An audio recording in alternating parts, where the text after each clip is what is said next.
Les escaliers ressemblaient au Mont Blanc. 5 jours après ma pose d'une prothèse totale de hanche, je me tenais au pied de la première marche, agrippant la rampe des 2 mains, sachant pertinemment que je ne pourrais jamais atteindre ma chambre au premier étage. Ma jambe gauche lançait à chaque battement de cœur. Mon flacon de médicaments était posé sur ma table de chevet, là-haut, mais il aurait tout aussi bien pu se trouver sur la lune. J'ai dormi sur le canapé cette nuit-là, puis la suivante, et celle d'après. La télécommande était tombée sur le tapis au cours de la 2e journée. J'ai essayé de l'attraper 3 fois avant d'abandonner. Elle est restée là, hors de portée, pendant une semaine. Un petit rien, une bêtise, mais cela me semblait être la fin du monde. Je m'appelle Marguerite, bien que tout le monde m'appelle Margot. J'ai 68 ans. J'ai été professeur des écoles en classe de CE2 pendant 37 ans avant de prendre ma retraite. Mon mari, Thomas, est mort il y a 10 ans, une crise cardiaque à 58 ans, parti avant même que le SAMU n'arrive. J'ai élevé notre fils, Damien, pratiquement seul après cela. Je lui ai payé ses études, j'ai aidé pour son mariage, j'ai gardé mes petits-enfants tous les week-ends pendant des années. Je pensais que nous étions proches. L'opération était prévue pour le 15 décembre. Une prothèse de hanche, avait dit le chirurgien, à cause d'une arthrose dégénérative. L'os frottait contre l'os. Je ne pouvais plus reculer. Je boitais depuis 2 ans, avalant du Doliprane comme des bonbons, me répétant que ce n'était pas si grave. J'avais prévenu Damien de l'opération 6 semaines à l'avance. Nous nous étions retrouvés pour déjeuner dans cette petite brasserie du centre-ville, celle-là même où il avait demandé Camille en mariage 12 ans plus tôt. Une prothèse de hanche? Il avait levé les yeux de son téléphone. C'est une grosse opération, maman. Le médecin dit que la convalescence dure 6 à 8 semaines. J'aurais besoin d'un peu d'aide, au moins les premiers jours pour me déplacer, tu sais. Peut-être pour faire quelques courses. Bien sûr. Il avait tendu le bras par-dessus la table et m'avait serré la main. On sera là pour toi, tu le sais bien. Je le savais, ou du moins, je le croyais. Le 15 décembre est arrivé. L'opération s'est bien passée, ont dit les infirmières. 4 heures sous anesthésie générale. Une articulation en titane là où l'os s'effritait autrefois. Je me suis réveillée vaseuse, nauséeuse, tout mon côté gauche hurlant de douleur. Ils m'ont gardé une nuit en observation. Damien n'est pas venu. Il a envoyé un SMS, j'ai appris que tout s'était bien passé. Camille a le spectacle de Noël des enfants ce soir. On passera à la maison demain pour voir comment tu vas. Ils m'ont ramené chez moi le lendemain en fauteuil roulant. L'infirmière m'a aidé à entrer, m'a installé sur le canapé avec des coussins, m'a montré comment utiliser le déambulateur. Elle a laissé une pile de papier sur la table basse, consigne post-opératoire, rendez-vous de rééducation, signe d'alerte à surveiller. Vous aurez besoin de quelqu'un ici, a-t-elle dit, au moins pour la première semaine. Mon fils arrive, lui ai-je répondu. Elle m'a regardé longuement avant de dire, assurez-vous qu'il vienne vraiment. C'était un jeudi.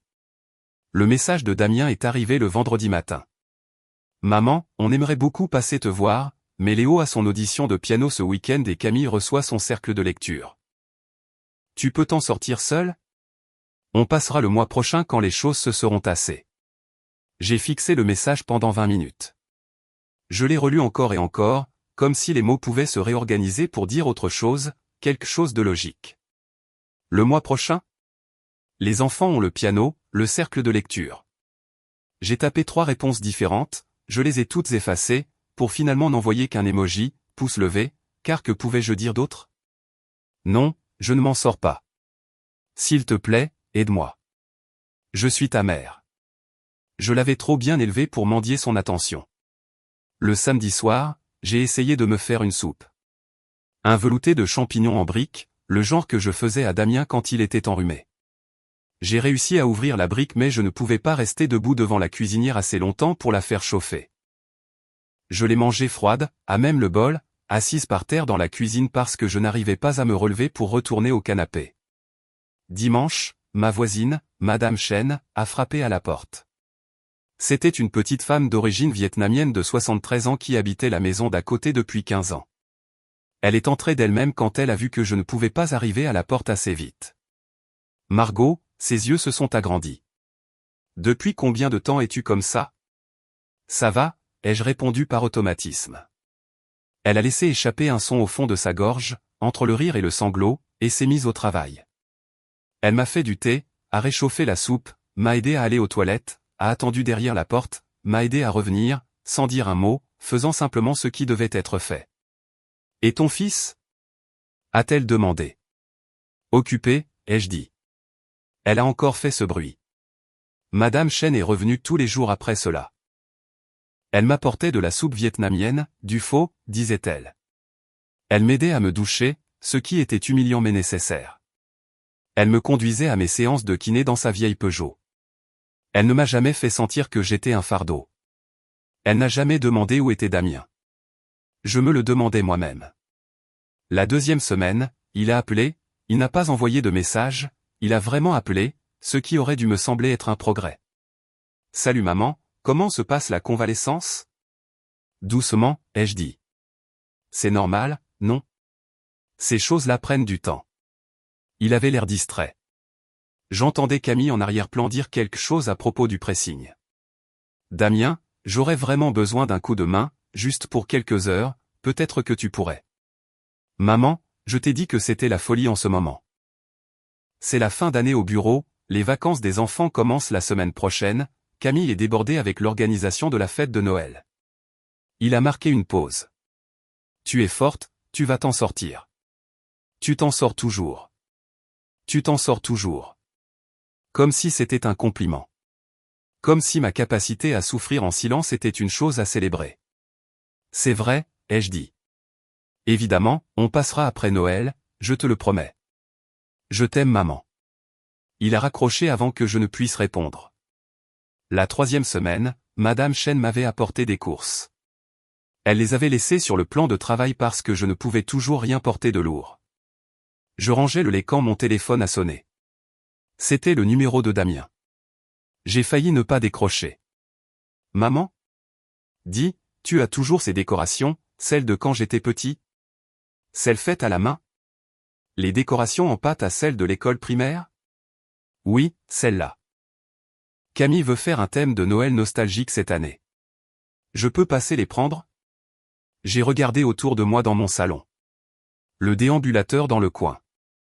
Les flacons de médicaments sur la table basse. Le coussin chauffant sur la coudoir du canapé. Les décorations de Noël étaient au grenier. Le grenier où je ne pouvais pas monter. Le grenier auquel j'avais besoin d'aide pour accéder depuis 3 ans, même avant l'opération. Elles sont au grenier, ai-je dit. Oh, tu peux aller les chercher ? Tu peux aller les chercher ? Non, Damien. Je ne peux pas monter les escaliers. Je marche à peine. Ah, c'est vrai. Il avait l'air agacé. Bon, on trouvera autre chose. On s'appelle plus tard. Il a encore raccroché. Je me suis assise sur le canapé et j'ai pleuré pour la première fois depuis l'opération. Pas de douleur, mais de quelque chose de bien pire. Ce soir-là, Madame Chen a apporté le dîner. Elle m'a trouvé en train de pleurer. « Raconte-moi » a-t-elle dit. Alors je l'ai fait. Tout. L'opération, les messages, les appels, les décorations, tout. Elle a écouté sans m'interrompre quand j'ai eu fini, elle m'a tapoté la main. « Ma fille, c'est pareil » a-t-elle dit. Toujours trop occupée, jusqu'à ce que j'arrête de l'attendre. Que veux-tu dire ? Je veux dire que j'ai arrêté d'être disponible. J'ai arrêté d'être celle qui comprend toujours tout. J'ai arrêté de lui rendre la tâche facile pour m'oublier. Elle a eu un sourire triste et entendu. C'est là qu'elle s'est souvenue que j'existais. Mais c'est ton fils, ton enfant unique, et tu es une personne, pas seulement une mère, une personne qui mérite le respect. J'ai longuement réfléchi à ces paroles après son départ. La 4e semaine, je reprenais des forces. La rééducation portait ses fruits. Je pouvais maintenant monter les escaliers, lentement, avec douleur, mais j'y arrivais. Je préparais mes repas, me douchais seul. Le monde s'élargissait à nouveau. J'étais dans la cuisine quand j'ai entendu sa voix. C'était Damien, dans l'allée. Il devait être au téléphone, juste sous ma fenêtre. Oui, elle va bien. Elle est costaude, tu sais, elle l'a toujours été. Pause. Non, je n'y suis pas allé. Elle peut engager quelqu'un si elle a besoin d'aide. C'est à ça que servent les assurances. engager quelqu'un. C'est à ça que servent les assurances. Je suis resté immobile, une tasse de café à la main. Écoute, il y a la voisine qui jette un œil sur elle. Et franchement, je n'ai pas le temps de jouer les infirmiers. Le boulot est dingue, les enfants ont besoin de moi, Camille est stressée par les fêtes. Maman comprend. Elle comprend toujours. Elle comprend toujours. Elle rend toujours les choses faciles. La tasse m'a échappé des doigts et s'est fracassée sur le carrelage. Damien a levé les yeux, m'a vu par la fenêtre et m'a fait un signe de la main. Je n'ai pas répondu. J'ai contourné avec précaution les morceaux de céramique et je suis monté à l'étage. Je me suis assise sur mon lit et j'ai regardé la photo sur la table de chevet, Damien a 10 ans, un sourire édenté, tenant un poisson que nous avions pêché ensemble au lac. 2 jours après les obsèques de Thomas, 2 jours après que je sois devenue veuve à 58 ans, il avait pleuré ce soir-là. Il m'avait dit qu'il s'occuperait de moi quand il serait grand, que je ne serais jamais seul. J'ai pris le téléphone et j'ai appelé mon notaire. « Marguerite, comment allez-vous » C'était Robert Chêne, le neveu de Madame Chêne, un avocat brillant. « Je dois modifier mon testament, ai-je dit. » Le silence s'est prolongé. « Je vois. Quand souhaitez-vous passer » ? « Dès que possible. » Il aperçut quelque chose dans ma voix. « Demain à 10 heures, je serai là. » Je n'ai pas dormi cette nuit-là. Allongé dans le lit que j'avais partagé avec Thomas pendant 28 ans, j'ai repensé à tout, les goûters d'anniversaire, les exposés scolaires, les corrections de ses lettres de motivation, l'apport que je lui avais donné pour sa maison, les heures de babysitting gratuit, la compréhension, la patience, le fait d'être toujours disponible, de lui avoir toujours permis de m'oublier si facilement. Le lendemain matin, Madame Chêne m'a conduite au cabinet de Robert. J'avais apporté tous mes papiers, l'acte de propriété de la maison, mes relevés bancaires, l'assurance vie de Thomas, encore importante après 10 ans, mes comptes d'épargne retraite, tout. Je veux tout léguer à la Fondation pour l'éducation de la ville, ai-je dit à Robert. Un fonds de bourse pour les enfants défavorisés. Il m'a regardé par-dessus ses lunettes. Tout. Jusqu'au dernier centime. Je veux financer des bourses pour des gamins qui apprécieront vraiment cette chance. Des enfants qui comprennent ce que cela signifie quand quelqu'un les aide. Et votre fils ? Il pourra avoir mes albums photos, mon alliance, les meubles s'il les veut. J'ai marqué une pause. Mais l'argent, la maison, tout ira à l'éducation, à des enfants qui se souviendront que quelqu'un s'est soucié d'eux. Robert n'a pas cherché à m'en dissuader, il a simplement hoché la tête et a commencé à taper. Vous voudrez sans doute le lui dire, a-t-il dit doucement. Non, ai-je répondu. Je ne pense pas, l'après-midi même, j'ai appelé une agence immobilière. Je leur ai dit que je voulais vendre la maison, ce pavillon de 3 chambres que Thomas et moi avions acheté il y a 30 ans. L'agent était surprise mais professionnelle. Elle m'a fait une estimation et a dit que nous pourrions mettre l'annonce en janvier, après les fêtes. J'ai commencé les cartons le jour même. Noël est passé. Damien a envoyé un SMS, « Joyeux Noël maman. Journée de folie ici. On s'appelle vite. » Je n'ai pas répondu. Le soir du Nouvel An, je triais les affaires au grenier. Les décorations que Damien voulait étaient dans un carton marqué « Enfance de Damien ». Je les ai examinées une par une, les empreintes de main en pâte à sel, les cadres en bâtonnet de glace, les anges en papier crépon. J'en ai gardé une, un petit ornement en bois que j'avais fabriqué l'année de sa naissance. Premier Noël de Damien, peint de mon écriture soignée. Je l'ai mis dans ma boîte à souvenirs. Le reste a fini dans le sac pour les dons. En février, la maison était vendue à un bon prix, même pour la saison. J'ai utilisé une partie de l'argent pour acheter un petit appartement au jardin de l'automne, une résidence pour seniors à l'autre bout de la ville. 2 pièces, une salle de bain, un petit balcon donnant sur un étang, pas d'escalier, pas de jardin à entretenir, pas de souvenir de Thomas, pas de fantôme de ma vie passée. Je n'ai pas dit à Damien que je déménageais. Je ne lui ai pas dit que j'avais vendu la maison. J'ai juste emballé mes affaires, engagé des déménageurs et je suis parti. J'ai changé de numéro de téléphone, créé une nouvelle adresse email, supprimé mon compte Facebook, celui où Camille m'identifiait toujours sur des photos des petits-enfants que je ne voyais presque plus. J'ai coupé tous les ponts. Madame Chêne m'a aidé à emménager et m'a apporté un jade en pot pour mon nouveau balcon. Pour la chance, a-t-elle dit. Une nouvelle vie. Merci, lui ai-je répondu, pour tout. Tu aurais fait la même chose pour moi, a-t-elle dit, ce qui n'était pas vrai, mais je l'ai aimé pour l'avoir dit. Mars est arrivé. Je me suis inscrite à un club de lecture au jardin de l'automne, j'ai commencé des cours d'aquagym à la piscine municipale. Ma hanche était plus solide. Je marchais sans boiter, je faisais des choses que je n'avais pas pu faire depuis des années. J'ai rencontré une femme nommée Dorothée qui avait elle aussi coupé les ponts avec ses enfants ingrats. Nous sommes devenus amis, nous allions au cinéma ensemble, nous faisions du bénévolat à l'école primaire du quartier pour lire des histoires aux élèves de CE1 qui semblaient vraiment heureux de me voir. L'une d'entre elles, une petite fille nommée Maria, me serrait toujours dans ses bras pour me dire au revoir. À la semaine prochaine, Madame Margot. Cela faisait des années que les enfants de Damien ne m'avaient pas serré dans leurs bras ainsi. En avril, je prenais un café avec Dorothée quand mon ancienne voisine, Sandra, a appelé sur mon nouveau numéro. Je le lui avais donné, un lien avec mon ancienne vie que je n'étais pas encore prête à rompre. Margot, Damien est venu ici.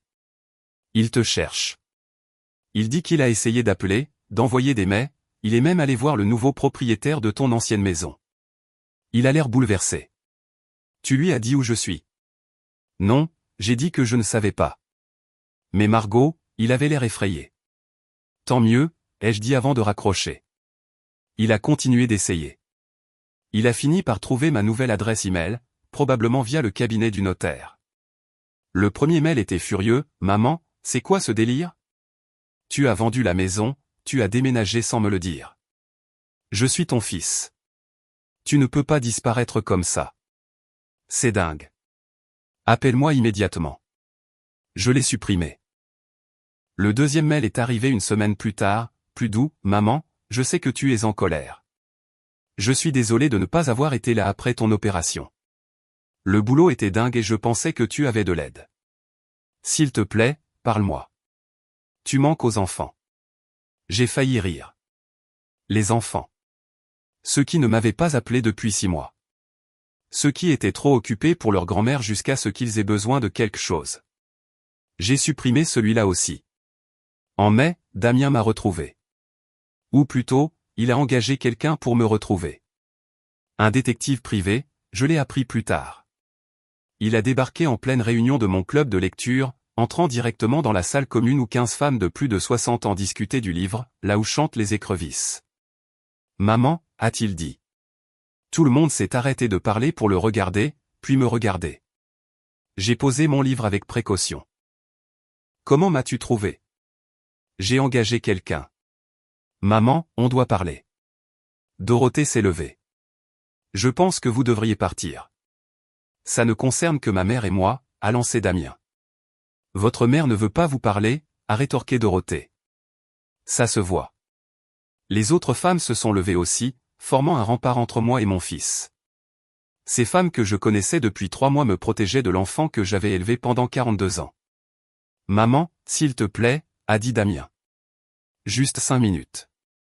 Je l'ai regardé, je l'ai vraiment regardé, j'ai vu son costume coûteux, sa montre de luxe que Thomas aurait détesté, cet air de supériorité sur son visage. Je n'ai rien vu du petit garçon qui m'avait promis de s'occuper de moi. Non, ai-je dit. Maman. La sécurité, a appelé Dorothée. Le gardien de la résidence, un homme gentil nommé Marcus, est apparu. Monsieur, vous devez partir. Je suis son fils. Je m'en moque, même si vous étiez le président, a dit Marcus calmement. Cette dame ne veut pas vous parler. Ils ont escorté Damien vers la sortie. Il s'est retourné une fois, confus, en colère, blessé. Je n'ai rien ressenti. En juin, Robert Chen m'a appelé. Je voulais que vous sachiez que Damien a pris un avocat. Il essaie de contester le testament. Peut-il le faire? Non. Vous êtes en vie, saine d'esprit, et vous avez le droit de disposer de vos biens comme bon vous semble. Mais je pensais que vous devriez savoir qu'il essaie. Comment a-t-il su pour le testament? Il a demandé. J'ai dû lui dire qu'il n'était pas le bénéficiaire. Le secret professionnel a ses limites quand quelqu'un demande des informations sur son propre héritage potentiel. J'ai remercié Robert et j'ai raccroché. Ce soir-là, j'ai reçu un mail de Camille. L'objet était « déçu ». Le mail me traitait d'égoïste, d'ingrate. Elle disait que j'avais élevé Damien pour qu'il soit indépendant et que maintenant je le punissais pour cela. Elle écrivait que les petits-enfants ne me pardonneraient jamais de leur avoir retiré leur héritage, et que j'étais une vieille femme amère qui préférait donner son argent à des inconnus plutôt qu'à sa famille. J'ai lu le texte 2 fois, puis j'ai répondu, « Chère Camille, tu as raison. Je donne mon argent à des inconnus parce que les inconnus de l'école primaire me serrent dans leurs bras. Les inconnus de mon club de lecture prennent ma défense. Les inconnus de ma résidence se soucient de savoir si je vais bien. Ma famille n'a pas daigné prendre de mes nouvelles après une opération lourde, alors oui, les inconnus ont gagné. Mes meilleurs vœux, Marguerite. » J'ai bloqué son adresse après avoir envoyé le message. Juillet est arrivé avec ses vagues de chaleur et une grande clarté. Je déjeunais avec Dorothée quand elle m'a posé la question que j'évitais, « Est-ce que tu regrettes de l'avoir écarté ?» J'ai pensé à Damien à 10 ans, pleurant sur la tombe de son père. Damien à 17 ans, m'embrassant à sa remise de diplôme. Damien à 30 ans, me demandant de faire du babysitting pour la 100e fois. Damien à 42 ans, disant à quelqu'un que je pouvais bien payer pour avoir de l'aide. Non, ai-je dit. Je regrette que cela ait été nécessaire, mais je ne regrette pas de l'avoir fait. C'est bien, a dit Dorothée, parce que tu n'es plus seulement sa mère. Tu es Marguerite, et Marguerite mérite mieux. Elle avait raison. Août, mon anniversaire. J'ai fêté mes 69 ans entouré d'amis du club de lecture, de l'aquagym et de l'école où je faisais du bénévolat. Dorothée a fait un gâteau. Marcus a apporté des fleurs. Les élèves de CE1 m'ont fait des cartes avec des dessins au feutre et des lettres à l'envers.